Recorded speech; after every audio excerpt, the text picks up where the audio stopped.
Well, I was a little bit disappointed with the month of May, but in my opinion, June totally picked up the slack. So I'm really excited to show you guys what I've been working on for Limit Theory.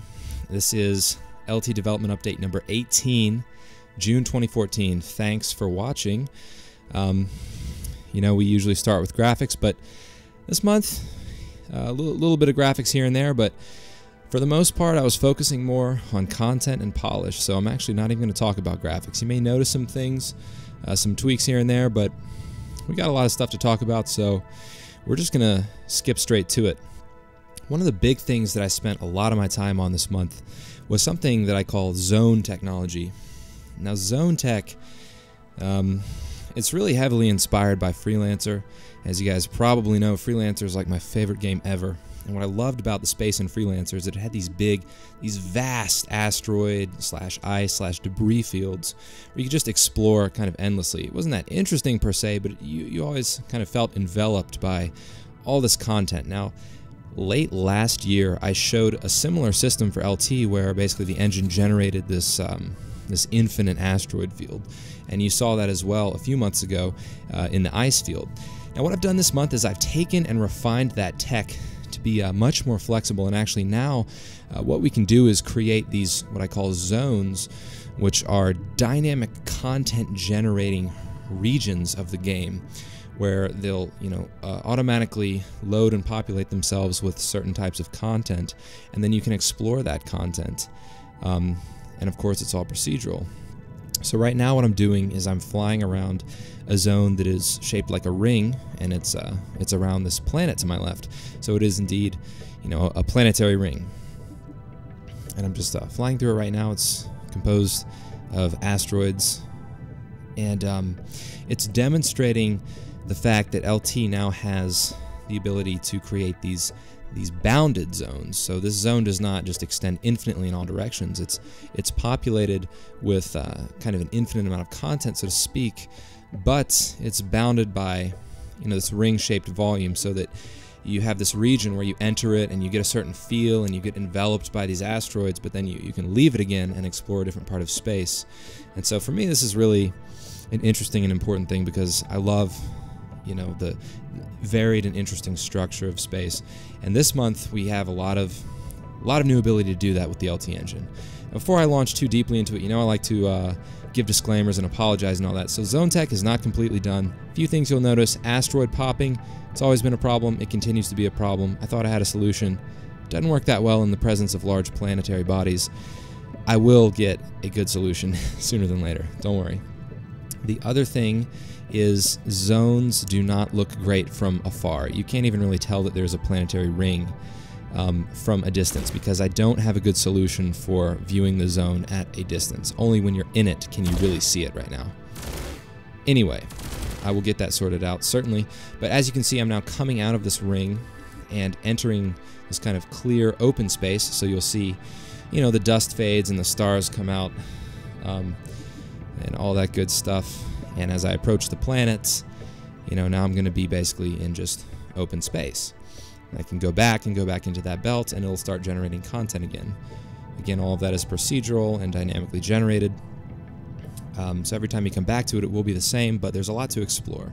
And I think that's most of what excites me about this system, is that it's going to enable a new degree of freedom and creativity with respect to generating interesting systems to explore. For me, that's really important because LT is, well, it's a lot about exploration because it's procedural in every way. So a lot of the fun of it is exploring new content.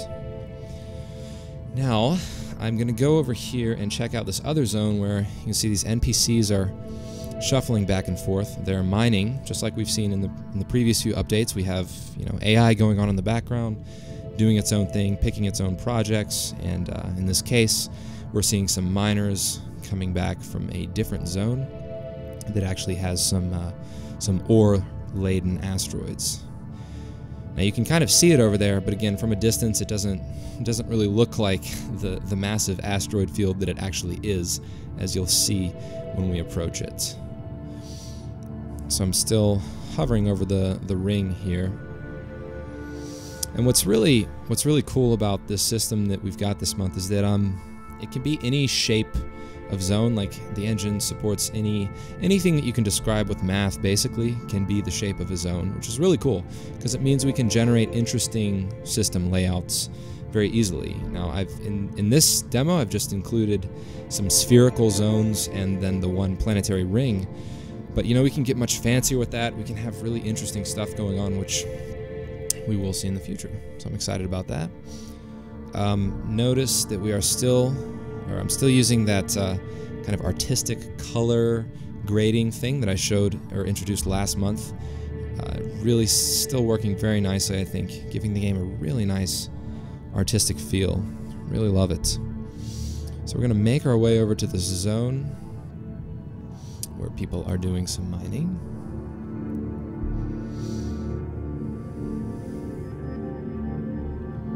It's quite a large asteroid up top there. Now you will notice some engine trails that are actually following the curvature of a ship's path this time. That is new. Just kind of graphics tweak. Not tweak, but new feature actually. Before we go in here, I will say collision has once again been disabled because of some changes that I've had to make because of the way that zones are handled. So collision, you're going to see me clip through some asteroids. It's okay, don't worry. We'll get it fixed. So now I'm in this zone. You can see at the top left, it's showing that I'm in a zone. The name is unknown because it's not a marked zone. It's just this kind of region of space that is not really claimed or registered to anyone. So kind of the Wild West out here. Go check out what these guys are doing. Just doing some mining like in previous videos. And again, just notice how the feel has really changed. You know, you can really tell that you're in this distinct region of space where obviously there's a high density of asteroids and there's dust and all this. And if you look out, you know, into the other regions of space, you're going to see that it looks different than if you were just in clear space. And I really like that because, again, to me, what makes space interesting is structure, and we now have a lot of freedom to create interesting structures in space. So if I look back at that planet, I can see all the, you know, the dust occluding it, which is neat. But enough of that. I think you get the idea with zones, and well, I just want to check this guy out for a second. It's kind of a very large mining ship. Wow. He's really doing some damage there. That's cool. Now remember, in LT you can fly any kind of ship. Anything that you see can be bought and piloted by you, so you know, you work your way up someday, that big guy could be yours. Very exciting. Cool. Alright. Time to leave, because we have some new interesting content that we need to talk about, and that is Planetary Colonies. So I only really showed Planet Play, and only very basic Planet Play, in one other dev update. And since then, a lot of people have asked, like, can you land on planets? Presumably they haven't seen that update. The answer is yes. In LT, you can indeed land on planet surfaces. Maybe not to the extent that you would like, because you can't actually descend seamlessly. There is, you know, a loading screen, and you can't fly freely around the planet's surface. It's very much like it was in Freelancer, again, where you land and you're kind of on the planet, and you have these ways that you can interact with that location. It's very much like that. You can't actually explore the planet so much as you can interact with it. But what's interesting is that this month I've introduced this new planetary colony mechanic. If you look to the left, you can see this little icon on the planet's surface, and that's indicative of a colony at that location on the surface. And basically the way this works is that you can have multiple colonies on the same planet, and to actually go down to them, you're going to have to fly close to them in space, and then you'll be able to descend to that specific colony. So this is a change from the way that I previously had it structured, which was where you kind of moved around on planets using a menu. I didn't like that so much because it's not immersive per se. this feels much nicer to me because you're going down to the place where you want to land. So we're going to go over to this colony over here, and we're going to try to land. Very exciting. So when I get in range of it, I'll be shown as entering a new zone, and when I enter the zone of this colony, I'll then have the option to dock. So here we go. I'm now in the Viralo zone, so I can dock or land at this location on the planet's surface. And I'm going to do that now. I don't have a nice polished loading screen, so we're going to watch the game hang for a minute while it generates the planetary surface. Of course, we'll have something nicer in the release version. And here we are, Viralo. We are now on the planet's surface at this specific colony. Now the interaction right now is minimal, so I'm just going to show you, what the surface looks like. This is using the same surface tech, just a little more advanced, that we saw last year. And now we can actually interact with the planet, although there's not anything that we can do at the moment. Basically, the way a colony works is very similarly to a space station. A colony is going to have a marketplace. It's going to have a mission board, and it's going to have some storage, and so basically you're going to be interacting with it similarly that you would with a station. But the interesting thing about colonies is that they operate in a unique way in that they can kind of produce certain inputs and outputs because of what kind of colony they are. So we're going to see different types of colonies in LT. For example, things like farming colonies or military colonies, research colonies, so on and so forth. And they all have their own unique set of kind of inputs and outputs, the stuff that they want to buy and that they will transform into other things. And the interesting thing about that is that it really affords us some flexibility to create variety in the economy, because the colonies are going to be an essential part of the LT economy. And they will be able to do these interesting transformations on inputs and outputs. So I've just left that colony because unfortunately we can't really interact with it yet. But you can see we already have the technology to descend there, and it's already a first-class game object that actually has a real market and a mission board. It's just not really wired into the economy yet, so no one's paying much attention to it. But actually, the tasks or the production logic is already working on those colonies, so they're already producing things. We can't really get at them yet. So anyway, colonies are going to be very interesting. I'm excited about the fact that you can land on planets and kind of explore the different types of colonies and figure out how you can leverage them to interact with the economy in a productive way.